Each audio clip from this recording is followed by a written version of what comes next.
Muy buenos días. Hoy es el lunes 25 de noviembre de 2013. Esta es la hora de la verdad que se transmite por Radio Red de RCN y estos son temas y asuntos que trataremos en la grata compañía de ustedes durante las próximas horas. Hoy protocoliza Juan Manuel Santos ante la Registraduría Nacional del Estado Civil su decisión de ser candidato a la presidencia de la República para un segundo periodo de 8 años. Hoy empiezan a regir todas las prohibiciones para que haga política como presidente, porque en suma de eso se trata, para que no siga aprovechando la bandera nacional y el himno nacional y todas las ventajas que tiene un presidente como argumento de campaña. Desde hoy no podrá inaugurar obras que no ha construido, ni regalar casas que ha construido muy pocas y todas con el dinero de todos los colombianos. Tendrá que cuidarse el presidente Santos y lo mismo sus ministros. De manera que hoy entramos en una nueva etapa de este proceso electoral que llevó al gobierno a contratar y a contratar en los últimos meses para ponerse al día. Es decir, eso se llama la mermelada. Ya regaron mermelada por todas partes. Vamos a ver cuántas lealtades consigue la mermelada. Vamos a ver cuánta cohesión produce entre los distintos ladrillos que componen esa torre de Babel de la Mesa de Unidad Nacional. Se mantienen pegados por la mermelada santista, es decir, por el dinero de todos los colombianos. Alguna historia de los guerreristas y otra de los pacifistas. Es que resolvieron que Colombia se divide hoy en dos, los guerreristas y los pacifistas. Y vale la pena hacer un análisis de lo que eso significa. Los amantes de la guerra y los amantes de la paz.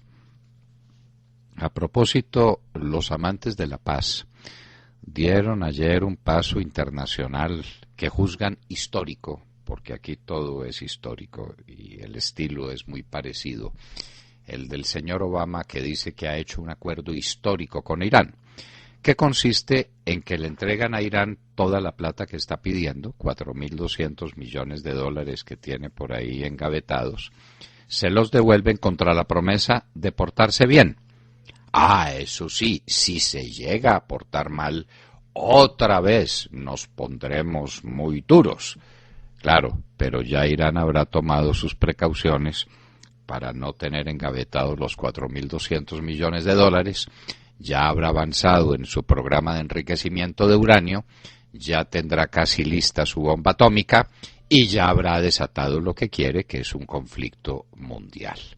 Los pacifistas, con Obama a la cabeza, con los europeos herederos de Chamberlain, es que esto es conocido, la historia conoce a los pacifistas, son los hijos de Chamberlain y son los hijos de los demócratas franceses que no querían armar a Francia contra Alemania y que no veían el peligro de Hitler y que le daban, cuando ya Mussolini tenía plenos poderes desde el año de 1922, la paz y los pacifistas. Se les olvida que el mismo Jesús dijo: no he venido a traer la paz, sino la guerra, y el que tenga 2 túnicas, que venda una y compre una espada. El Partido Conservador, ¿dónde está? Se hizo un cabeza a cabeza entre 2 intelectuales conservadores, los herederos de don Miguel Antonio Caro y de don Rufino José Cuervo, que son ahora el llamado Fincho Cepeda, una queridísima, adorable persona, y Omar Yepes, presidente del directorio conservador. El uno diciendo que el Partido Conservador necesita tener un candidato, necesita sobrevivir, y el otro diciendo que para qué candidato, teniendo uno tan bueno como Juan Manuel Santos, que reparte tanta mermelada conservadora, que con eso basta. Analizaron la ideología conservadora, examinaron si esa ideología conservadora puede coincidir con la ideología, si es que hay alguna ideología en el gobierno santista. Por supuesto que no, por supuesto que no. El tema estrictamente es la mermelada. ¿Qué pasó en el Congreso de la Infraestructura? Lo que supimos es que a la clausura del Congreso de Infraestructura, aquel congreso donde Juan Martín Caicedo obligó a la gente a que se pusiera de pie para aplaudir la paz, porque todos se declaran pacifistas, y los de la infraestructura desde luego porque tienen que salir a construir carreteras por territorios de las FARC, y entonces muertos de miedo se ponen todos de pie, y cuando se ponen de pie entonces aprovecha la prensa santista para decir que de pie todos los delegados al Congreso de la Infraestructura aplaudieron el proceso de paz. ¡Qué trucos, por Dios, qué trucos! ¿Y qué pasó finalmente? ¿Dónde quedaron las casas regaladas? Personas que conocen el tema nos dicen que alcanzaron a construir 14.000. 14.000 de 100.000. Ese es el ritmo de ejecución del santismo, ni siquiera para hacer proselitismo con la plata de los colombianos, ni siquiera para regalar las 100.000 casas, ni siquiera para poder recorrer el país diciendo aquí están las casas regaladas, el corazón de oro del gobierno de Santos, ni siquiera para eso pueden ser eficientes. ¡Qué dolor! Elecciones en Honduras, no se conocen los resultados. Enfrentados un candidato conservador y una, ¿qué será?, independiente. La esposa de Zelaya, otra vez de candidata, y Zelaya tiene una cercanía muy marcada con Fidel Castro y con las FARC. Honduras es el segundo país más pobre de América Latina, después de Haití, y se está debatiendo en este momento entre dos propuestas como estas que les comentamos a ustedes. Juan Orlando Hernández y la esposa de Zelaya. Bombardeo aéreo en Arauca deja 10 guerrilleros del ELN muertos.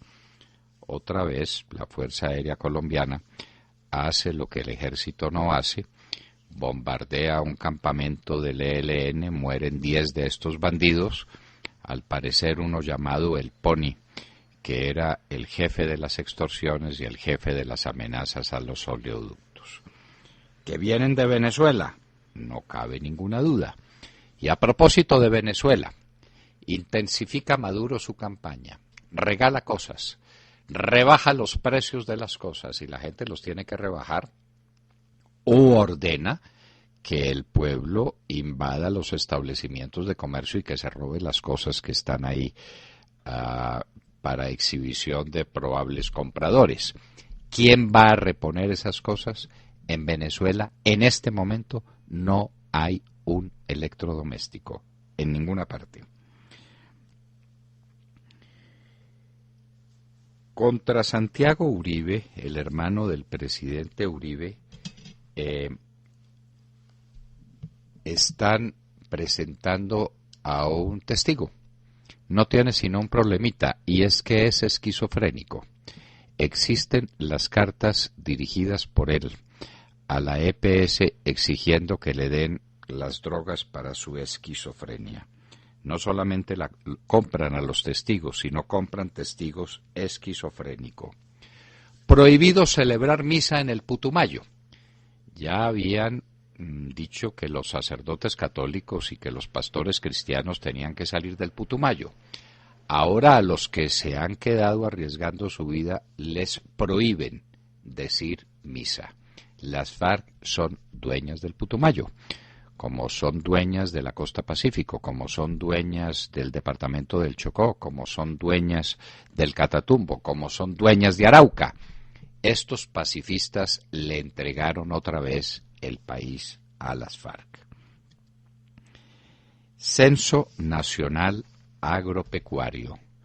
20.000 personas va a contratar el gobierno para hacer un censo nacional agropecuario que no tiene ninguna importancia importa un pito desde el punto de vista de una política agropecuaria el Censo Nacional Agropecuario, tanto que están presentando el proyecto de ley sobre el campo sin contar con el censo. Luego, el censo no es condición para nada, es condición para contratar 20.000 personas. Lo mismo que a los taxistas les están anunciando a todos seguridad social. ¿Y por qué no le pagan a la gente sus pensiones de jubilación? ¿Qué pasa con Colpensiones? Salió el presidente de Colpensiones y se acabaron los plazos fijados por la Corte Constitucional para cumplirle a centenares de miles de colombianos a los que les están burlando las pensiones de jubilación. Bueno, pues hablemos de política, porque ¿de qué más se puede hablar, no? En Colombia definitivamente uno no se aburre, hay que ver cómo se mueve. Desde que el presidente Juan Manuel Santos anunció su intención de lanzarse a la reelección, pues todos los políticos han ido tomando posiciones. Algunos todavía como que les falta definirse, pero del lado del santismo aparecen los que fueron los mayores contradictores del expresidente Álvaro Uribe. Las vueltas que da la vida, ¿verdad? Y ahora son los principales aliados de Santos. Por ejemplo, Cristo era uno de los de la oposición más furiosa al expresidente Álvaro Uribe, y ahora son los que más apoyan al presidente Santos.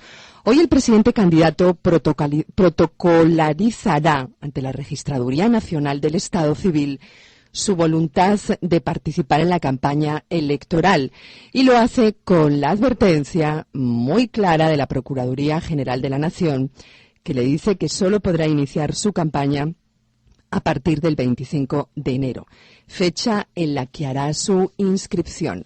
De modo que entra y juega la llamada Ley de Garantías, que tampoco gusta a algunos santistas y que, entre otras cosas, impedirá que se entreguen 400.000 viviendas pendientes. Es que quedaron muchas viviendas por entregar. Frena también la desborda. ¿Cuáles 400.000, Montserrat? De las que ya tienen hechas. Ese es el número que están manejando, que les faltan por entregar, por hacer el show. Claro. Eran 100.000, Montserrat. Pues eso eran dice, 100.000 y han podido construir 14.000. Pues hablan de 400.000. Eso dicen. ¿De dónde, bueno, por Dios? Sí, sí, pero es el número que ellos manejan. 100.000 las claro, gratuitas. Como diciendo, no podemos entregar 400.000 por culpa de esa ley de garantías. ¿Es una buena disculpa o no? Es excelente. Con eso se quedan como reyes diciendo, se nos quedaron estas casitas, no nos dejan entregarlas. Frena la desbordada publicidad también, que, como saben ustedes, es una mermelada interesante, y pone coto a su exposición mediática, incluidos los muy vistos acuerdos para la prosperidad, y lo digo con ironía. En teoría, parece obvio y de obligado incumplimiento, pero en la práctica es más complicado de lo que parece. ¿Por qué? Porque el presidente candidato juega con ventaja, sin lugar a dudas. ¿Es evidente y fácil de entender, pregunto, la ley de garantías, o es dispersa y compleja como algunos dicen? ¿Están claras las reglas del juego? ¿Cuándo entra a regir la ley de garantías? Me parece que es importante que aclaremos esto. Una vez se protocoliza, que es hoy, la aspiración, o cuando se hace la inscripción, que es el 25 de enero. ¿Cómo es? No, Montserrat, la cosa es bastante clara.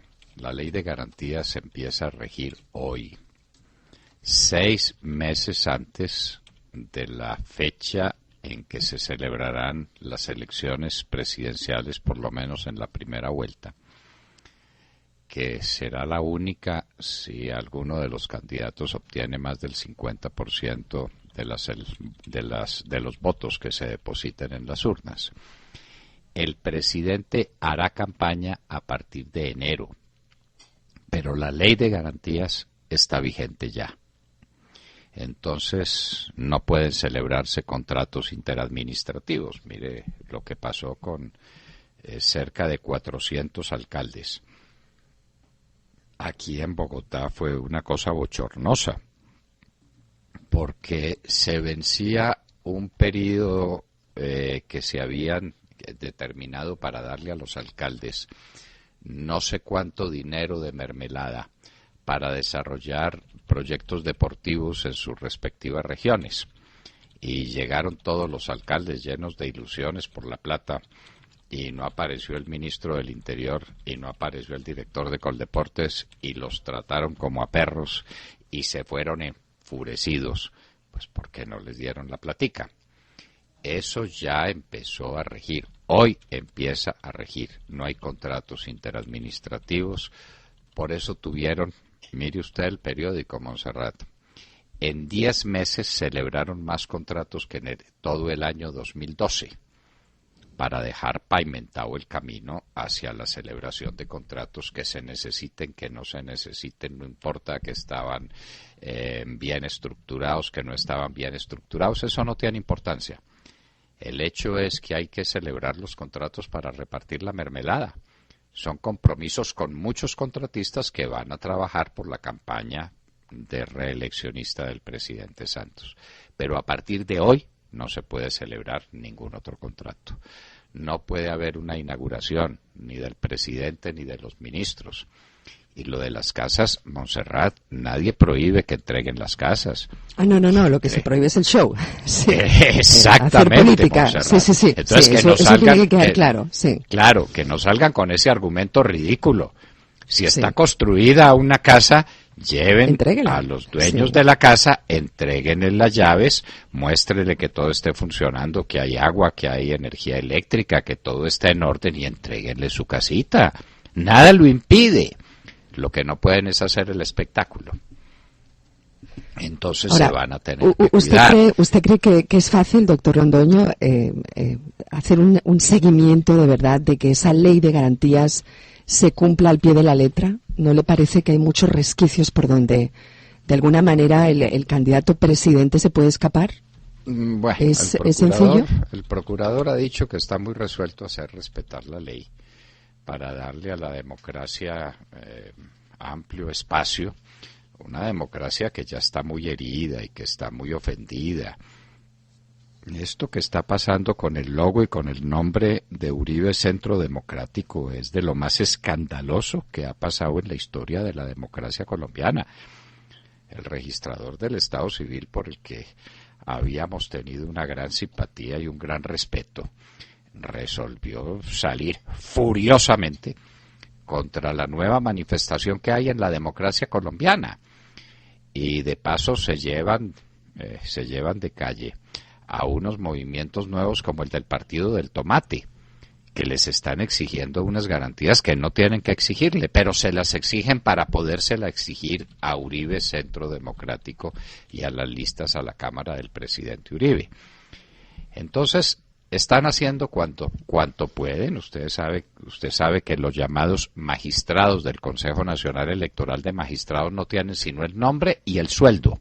Y no son independientes, hablando claro, no lo son.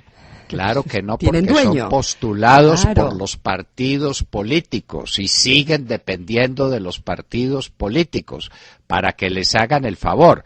Lo que pasa es que normalmente cuando llega una solicitud al Consejo Nacional Electoral que favorece, diga usted, al Partido Conservador, pues los demás saben que más adelante puede llegar algo que se refiere al Partido Liberal o al Partido del Polo Democrático y entonces se portan bien los unos con los otros. Pero aquí se ponen todos de acuerdo, porque todos están contra Uribe, todos están contra la nueva manifestación de la democracia colombiana. Entonces hay acuerdo pleno. Fíjese que no hubo sino un salvamento de voto, el del doctor Cepero, a quien tuvimos aquí en la línea, y todos los demás de acuerdo contra la posibilidad de que se haga democracia plena con el partido de Uribe. Se hará de todas maneras. Sí, dígame. Sí, ahí estoy de acuerdo con usted cuando dice todos están contra Uribe, porque todos temen a Uribe, ¿no? El título de su columna, que se la recomendamos, ¿quién le teme a Álvaro Uribe? Ahí está el quid, creo yo, el temor en las encuestas, Uribe, ¿no? Esa columna mía saldrá por distintos medios provincianos, que es como nos llaman a los que no somos de Bogotá aquí desde las altas cumbres, provincianos, en Cúcuta, en Neiva, en Manizales, en muy distintas partes, en Medellín, saldrá esa columna, ¿quién le teme a Álvaro Uribe? ¿Usted recuerda aquella famosa novela ¿Quién le teme a Virginia Woolf? ¿No? Sí, señor.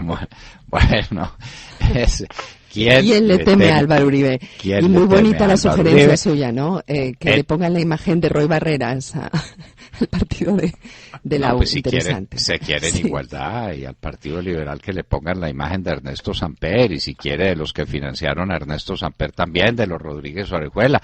Pongan todos los logos que quieran y verá que hay igualdad y que no hay problema ninguno.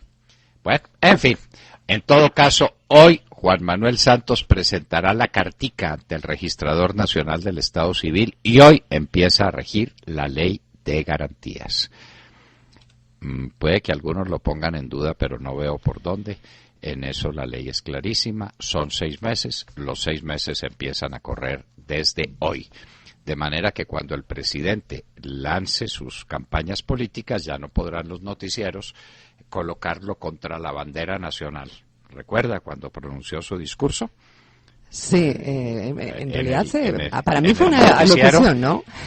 La bandera nacional ondeando detrás de él y pues obviamente las personas que comentaban el acontecimiento no podían ser más cercanas a la campaña política del presidente Santos. Bueno, en fin, todo llega a su término y el pueblo colombiano será el que decida. William Calderón. Doctor Londoño, buenos días Colombia, gracias por invitarnos a sus hogares y a sus vehículos. Hoy es lunes 25 de noviembre del año 13. Son las 6:28. Tras el asesinato de un concejal en Saravena, el miedo, la incertidumbre, el terror se ha apoderado de todos los cabildantes de ese departamento, quienes ya se muestran dispuestos a una renuncia masiva. Ante esta situación, el ministro del Interior, Aurelio Iragorri, se mostró dispuesto a revisar la seguridad de los concejales. Para tal efecto, ya se han realizado 2 consejos de seguridad y ya se acordó la visita de un funcionario del Ministerio del Interior. Recordamos cuando usted, como ministro, recuperó Arauca. Por otro lado, doctor Londoño, Buenaventura, la capital del TLC, convertida en un barril de pólvora. Para empezar, después de una marcha por la paz, descuartizan a 8 personas. Los desplazamientos en el puerto son la tapa de la olla. 1.300 familias desplazadas por el terror de la combinación de narcoguerrilla y Bacrim. Este año lo que se conoce son 145 homicidios porque la ley del silencio opera en el puerto. Buenaventura, capital del TLC, convertida en puerto del narcoterrorismo. Lo mismo pasa en Tumaco, el departamento del Chocó patrullado por la narcosubversión, el Cauca vietnamizado, pero en Cuba todo es fiesta, por cuenta del negocio de la paz. Doctor Londoño, seguimos añorando cuando usted recuperó Arauca. Quiero contar que cuando Arauca estaba en la situación en que estaba, no se mandó a un funcionario del Ministerio del Interior. Fue el gobierno en pleno, con el presidente Uribe a la cabeza. Mire, la situación era tan delicada que el avión del presidente Uribe no iba a aterrizar y el presidente le dio la orden al capitán de que aterrizara. Y aterrizó, óigame, aterrizó en sentido contrario al sentido en que mandan los cánones de acuerdo a la dirección del viento y a la hora. Esa fue la Arauca en la que aterrizó el presidente Álvaro Uribe Vélez. Yo había llegado 2 días antes, todos los ministros estábamos reunidos en Arauca, hicimos consejos de ministros en Arauca y se inició la recuperación de ese departamento. ¿Y se recuperó? Se construyó la carretera Tame-Arauca. Claro. La construyeron los ingenieros militares en una operación contractual que no tenía antecedentes en Colombia. Han tratado de copiarla, pero con mal resultado, porque aquí como no hay quien ejecute nada de nada en ninguna parte, los resultados han sido lamentables. Pero la carretera Tame-Arauca la construyeron los ingenieros militares en una operación de guerra y Arauca se recuperó y Arauca volvió a la paz y la gente volvió a las fincas y Arauca volvió a ser productiva y se integró a la vida nacional en paz, en paz. Los pacifistas de ahora perdieron Arauca. Sí, Ave María. Y usted habló del Putumayo y habló del Cauca vietnamizado, no habló de lo que está pasando en el Chocó. Sí, también dije del Chocó. Sí, Del Chocó. También. Pero entonces no dijo que estaba prohibido decir misa en el Putumayo. Se me olvidó eso. Bueno. Porque usted lo había dicho al comienzo, sí, señor. Bueno, prohibido decir misa en el Putumayo. Eso, ¿y la iglesia qué dice? Bueno, ¿y qué dice? Pues nada, callado. Porque como en la iglesia, usted sabe que el cardenal es también de cierta corriente muy conocida, se calla la boquita y que los curas del Putumayo vea cómo corren con su suerte y digan misa clandestina como en las catacumbas, William, como en las catacumbas. No, por Dios bendito. La del Putumayo en la iglesia de las catacumbas. Jessica López. Hola, buenos días para todos. 6:32 en la mañana. Un saludo muy especial para Marcela Sánchez, nuestra oyente fiel, la oyente fiel de la hora de la verdad.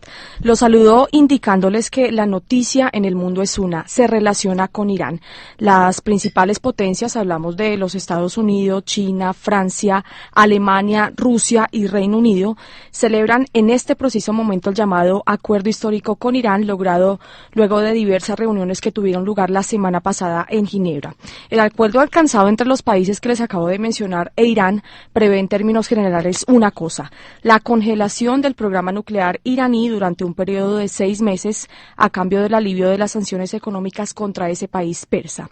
Les cuento que los medios internacionales, los medios más importantes del mundo, destacan hasta ahora que el primer mandatario en celebrar ese, entre comillas, acuerdo histórico fue, por supuesto, el presidente Obama, quien aseguró que se trata de un gran hecho que hace al mundo más seguro, ya que, según él, garantiza que las actividades nucleares de Irán sean completa y exclusivamente para fines pacíficos. Rusia también es uno de los países que celebra. Dice que el acuerdo nuclear con Irán representa una ganancia para todos. E indicó, por otra parte, que aunque fue un largo y complejo trabajo, a fin de cuentas prevaleció el sentido común. El país que no es amigo de este acuerdo, que como lo hemos dicho, es el principal enemigo y el que no cree para nada en las palabras del señor Rouhani, es Israel, el país que no le da crédito a las promesas iraníes. Cree firmemente que los ayatolas hallarán la forma de esquivar lo establecido en Ginebra.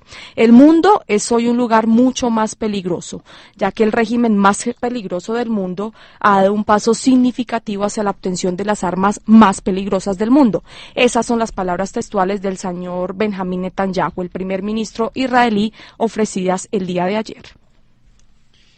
¿Quién garantiza que en estos 6 meses de prueba Irán no continúe su programa nuclear? ¿Quién lo garantiza? Nadie. Nadie. Bueno, ¿quién le devuelve a Irán 4.200 millones de dólares que tiene congelados? Los países que celebraron el acuerdo, especialmente los Estados Unidos. ¿Cuándo se hace eso? Inmediatamente. Luego, Irán consigue lo que estaba buscando, que le descongelen la plata para poder sortear dificultades económicas inmensas que tiene. Y entonces queda con la plata descongelada.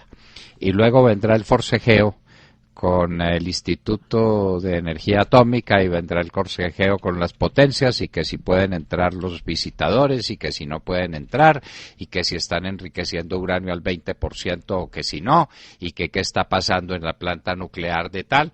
Otra vez, volvemos a la misma historia, solo que Irán tendrá su plata en el bolsillo. Y tenga la seguridad, Jessica, que no se la va a dejar congelar otra vez.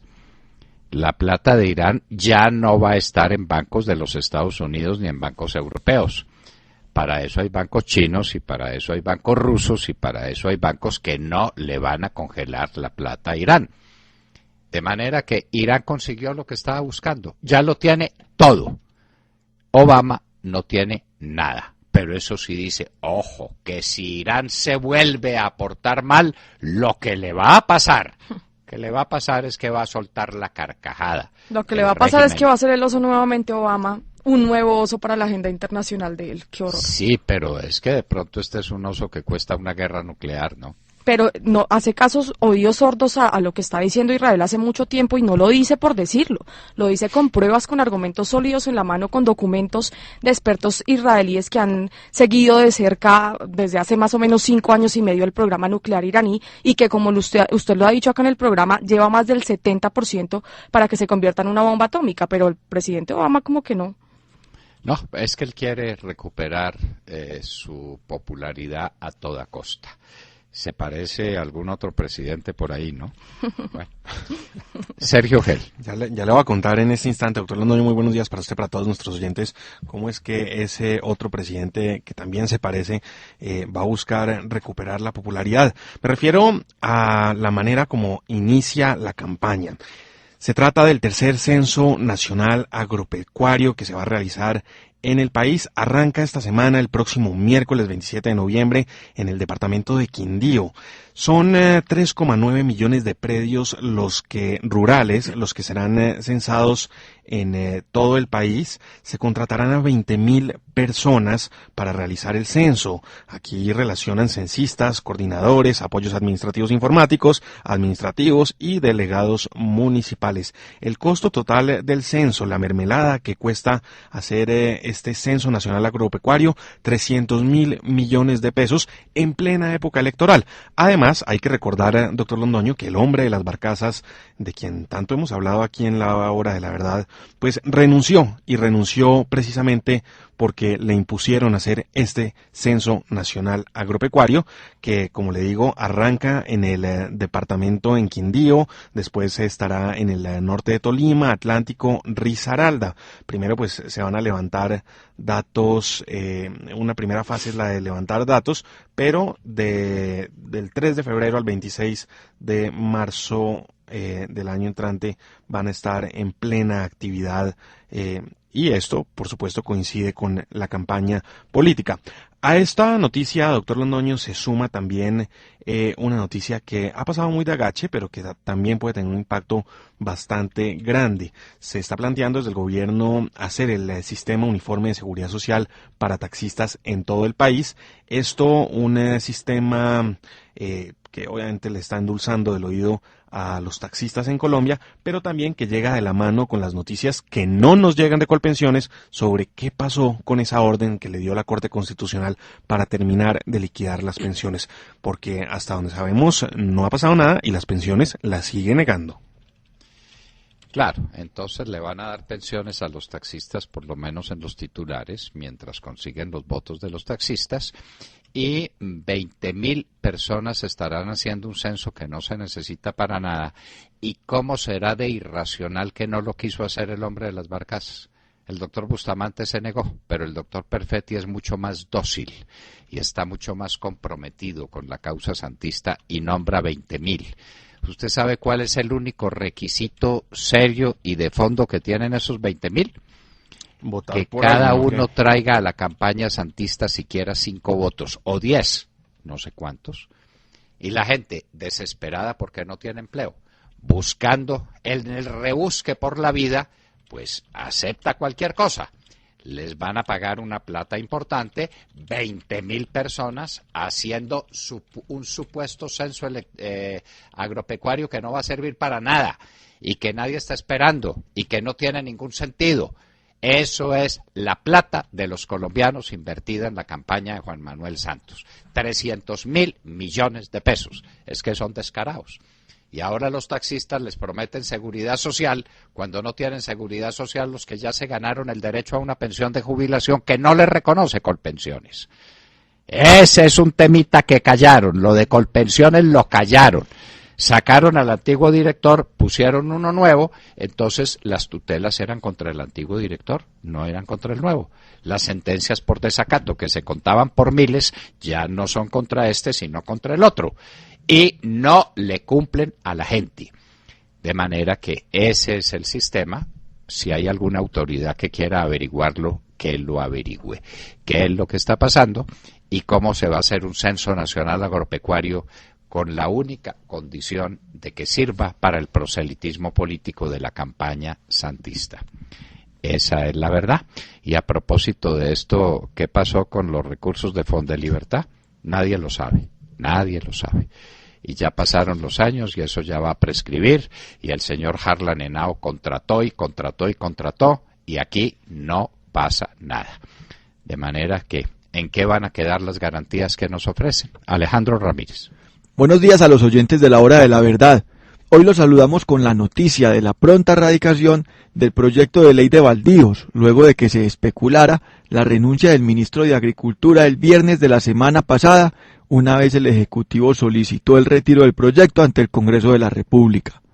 Luego de que el ministro del Interior, Aurelio Irragorri, explicara en la tarde del jueves que el retiro del proyecto de ley de baldíos obedecía a dar término al proceso de socialización y perfeccionar el articulado, el presidente de la República anunció a través de su cuenta de Twitter que el retiro del proyecto pretendía garantizar el ajuste del mismo a los principios que hemos establecido para el desarrollo del campo.